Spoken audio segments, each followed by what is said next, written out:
An article in Fortune magazine today showing Grand Rapids as a standout city in a state hit hard by the recession.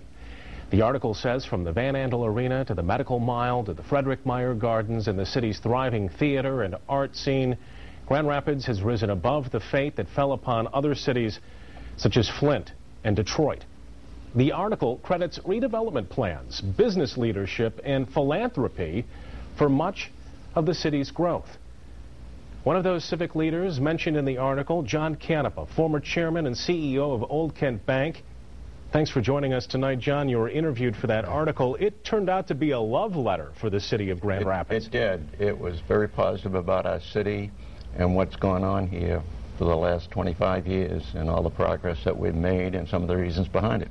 You were quoted in the Fortune article as saying that Grand Rapids was able to benefit because of the unusual set of assets in the city, that there was a disproportionate concentration of wealth, and those folks decided to give back. That's right. On a relative basis, the philanthropy in this community is probably, I would guess, one of the top cities in the country relative to philanthropy.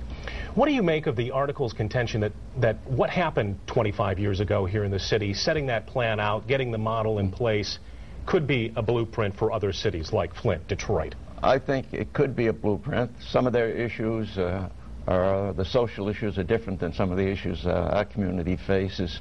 I think one of the real strengths of our community is collaboration. I think our community is unique in the collaboration between the public sector, the private sector, the educational area, and more recently the health care sector.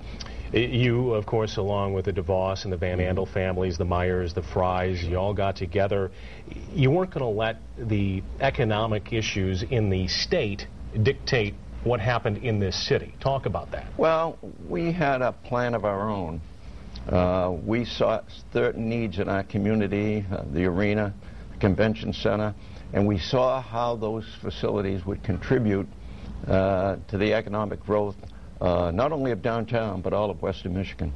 Regionally. Regionally, right. Yep, just outside of the city. And manufacturing now ranks second in this city behind the other factors mentioned in the 21st century here, education and health services. That's huge. That's right.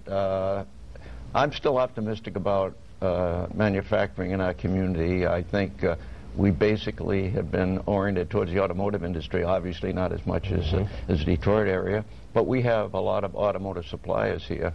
And I'm still very, very optimistic about manufacturing. And there are a lot of manufacturers coming into town, into Holland area, into the Kalamazoo area. So if you learn the lesson from Detroit, don't concentrate on one area. Exactly. You have to have a broad-based coalition of business and philanthropy.